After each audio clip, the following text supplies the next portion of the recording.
kasih pemirsa, Anda kembali menyaksikan Kominfo Newsroom. Menteri Koordinator Bidang Politik dan Hukum Mahfud MD membantah isu bocornya putusan Mahkamah Konstitusi terkait sistem pemilu. Mahfud mengimbau kepada pemerintah untuk tidak perlu khawatir dengan sistem yang akan ditetapkan.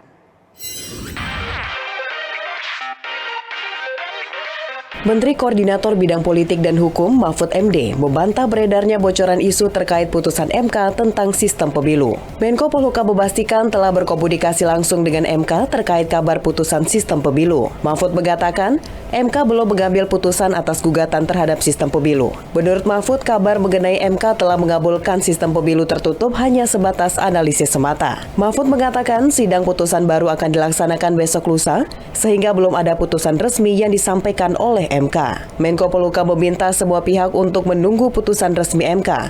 Dirinya juga meminta para penyelenggara termasuk TNI Polri dan masyarakat untuk tidak risau. Jadi belum ada keputusan yang resmi. Sudah diputus sekian 6/3 atau 5/4 dan sebagainya, itu belum ada. Nah, oleh sebab itu kita harus menunggu, dan bagi kita sebagai penyelenggara tidak perlu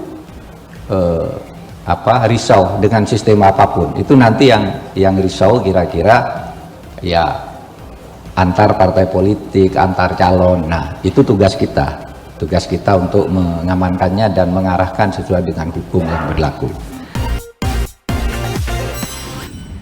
Wakil Presiden Ma'ruf Amin menyatakan bahwa pemerintah menghormati putusan Mahkamah Konstitusi terkait perpanjangan masa jabatan pimpinan Komisi Pemberantasan Korupsi dari 4 tahun menjadi 5 tahun. Keputusan tersebut dinilai akan lebih efektif dalam memberantas korupsi.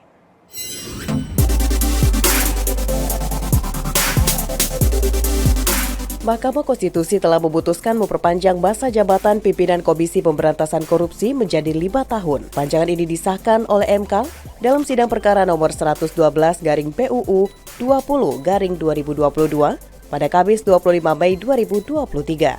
Terkait polemik yang beredar di masyarakat mengenai hal tersebut, Wakil Presiden Ma'ruf Amin menegaskan bahwa pemerintah tidak bisa mengintervensi keputusan Mahkamah Konstitusi. Menurutnya, keputusan Mahkamah Konstitusi bersifat final and binding, sehingga pemerintah menerima keputusan itu. Tentu kita dari pemerintah tidak bisa mengintervensi. Sebab keputusan MK itu kan final and binding. Ya, silakan saja kalau ada misalnya yang memprotes, ya tentu itu tidak mungkin, ya pemerintah tidak bisa mengintervensi, ya. Beralih ke informasi olahraga pemirsa, Ketua Umum PSSI Erick Thohir memaparkan cetak biru pengembangan sepak bola nasional pada Kongres Biasa PSSI 2023. Salah satunya menyoal transformasi dan komersialisasi dalam membangun sepak bola tanah air.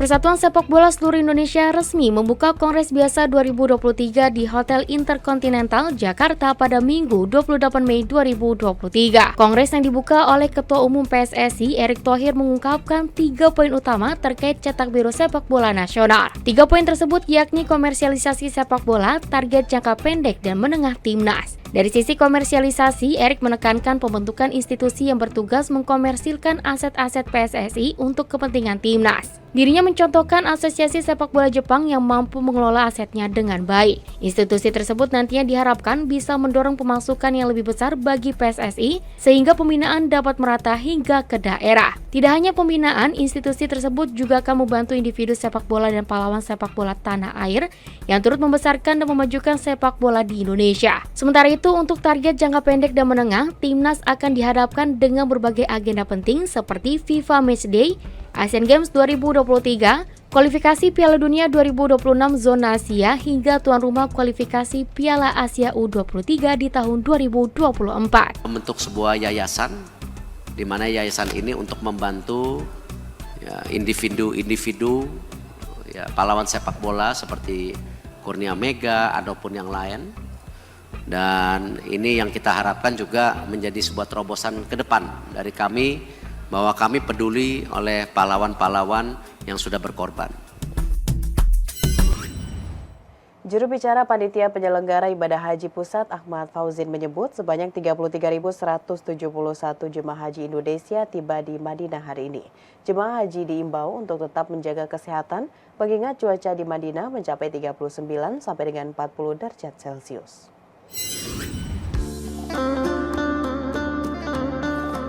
Operasional jemaah haji Indonesia memasuki hari ke-7. Hingga hari ini, Senin 29 Mei 2023 pukul 11 waktu Indonesia Barat.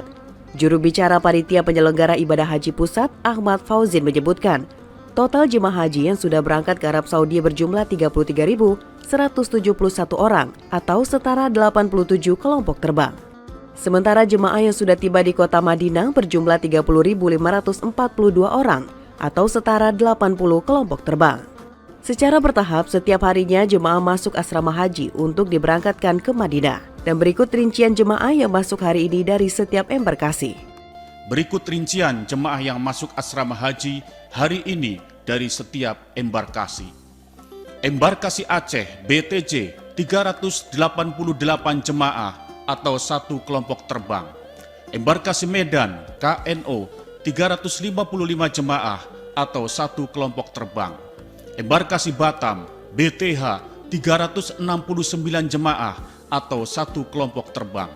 Embarkasi Palembang atau PLM 355 orang atau satu kelompok terbang. Embarkasi Jakarta Pondok Gede JKG 776 jemaah atau dua kelompok terbang. Embarkasi Jakarta Bekasi JKS 870 jemaah atau dua kelompok terbang. Embarkasi Solo SOC 1.429 jemaah atau 4 kelompok terbang. Embarkasi Surabaya SUB 1.335 jemaah atau 3 kelompok terbang. Embarkasi Kertajati sebanyak 369 jemaah atau 1 kelompok terbang. Dan embarkasi Makassar UPG sebanyak 776 jemaah atau 5 kelompok terbang. Pemerintah mengimbau kepada jemaah haji untuk tetap menjaga kesehatan dan menghindari aktivitas di luar. Serta khusus para jemaah haji lansia, diimbau tidak memaksakan diri menjalani ibadah selama haji di Arab Saudi. Hal tersebut lantaran mempertimbangkan kondisi terik di Madinah mencapai 39 sampai 40 derajat Celcius. Dan bagi jemaah lansia diimbau untuk tidak memaksakan diri melaksanakan ibadah sunnah jika kondisi fisiknya tidak memungkinkan sholat berjamaah di Masjid Nabawi. Jemaah juga bisa menunaikan sholat di hotel untuk menghindari kelelahan. Pemirsa, usai jeda kami akan kembali dengan dialog LRT Jabodebek Solusi Macet Jakarta. Sesaat lagi.